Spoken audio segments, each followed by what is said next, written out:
YouTube, what's going on? So I wanted to get one last final video out to you on my final thoughts and my pros and cons now using the new Stubby Impact for a little over a month, and give you my pros and cons of everything and kind of using it and my experiences and all of that before yours all ship, because they're going to ship this week for a lot of you. Some I've heard have been pushed to October, which sucks.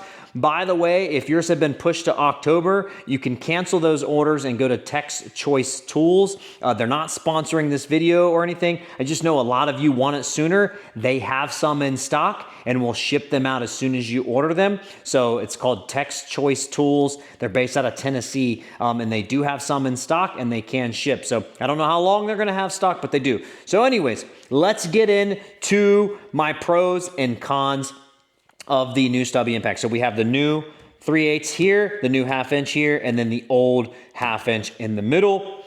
My pros, it's insanely powerful, like even more than I expected, and I didn't expect like 550 foot-pounds. There are multiple ways of measuring torque. I'm sure Torque Test Channel, actually I know Torque Test Channel is gonna get one and do videos. I like Torque Test Channel. I don't have anything against Torque Test Channel. I think it's great what they do, but people need to keep in mind they're testing one impact, so they get one example, doing a series of tests a few times, and that's it. And then over the months and years, they'll compare the other ones and throw them out. They're not using them day in and day out in a shop every day. That's real world testing. So those are the ones you want to look at as longevity and convenience and how it fits in your hand. All of those things is basically what I'm saying. So definitely way more powerful than this. I can tell you the 1/2 inch gets about 80% of what I need done every day. So I don't use much any other impacts anymore. I use this for almost every job.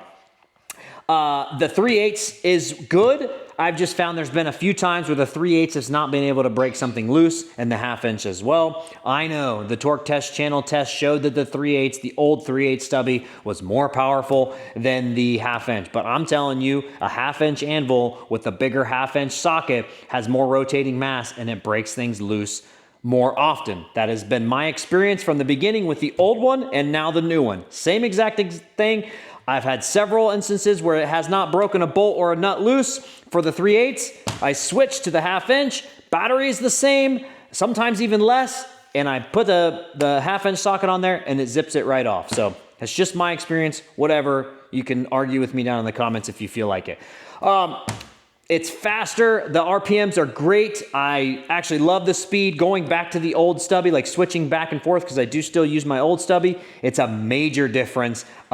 It makes me like the old Stubby less and less, actually. So it is much faster, and I do enjoy that speed. It works out really great. Outside of that, there's really not much else to talk to on pros. I mean, it's more powerful, it's faster, I like it. The lights are better, although I've never really relied on the front lights of any of my ratchets or tools, any of them. I always have some sort of light out there. Cons, because there are some cons.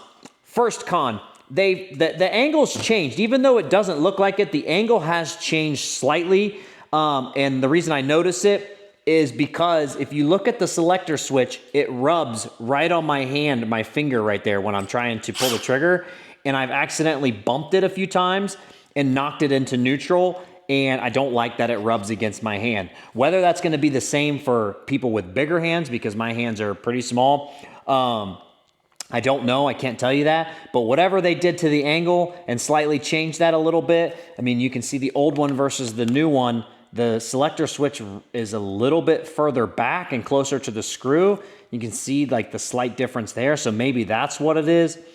Maybe they had to move it. I'm not sure, but I can tell you that that is something that I've noticed, and it's very annoying. Is it the end of the world? No, but it's there and it's annoying. And that leads me right into my second con, which is a lot of people on the original video, one of the most popular comments when I was at Pipeline and when I showed the selector switch and how you change modes, they didn't like it. And I disagreed. And I'm here to admit all of those comments were correct.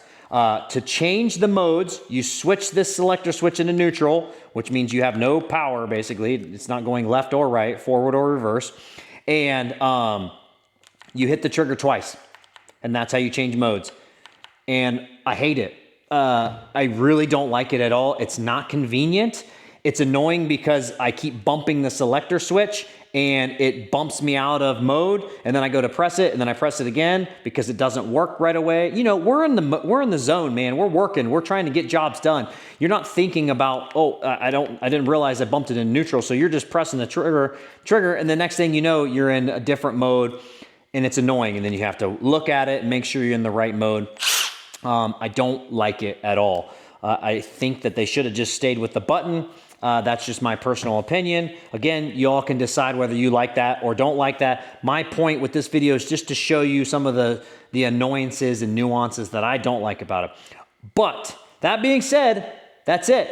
That's all there is. I like the lights. Again, I like the tool. I think it's extremely powerful. It's fast. Those two little annoyances, is it enough to keep you from buying it? In my opinion, no, because I still use these every single day. But they're there. They're realistic. Just like the insider ratchet and the adapters pulling out all the time. Small little annoyances like that. If we don't let Milwaukee know about these things, they cannot change them. So that's my ideas and reasons I do these videos, is so they know, hey, love the tool, it's great, but it definitely needs some improvements, and those are going to be a couple of things that I think need to change. But I could be wrong. Maybe I'm in the minority when people start getting theirs. It might not be a bother for them. We'll see as time tells. So let me know down in the comments what you think. Let me know when you get yours and when you start using it if you like it.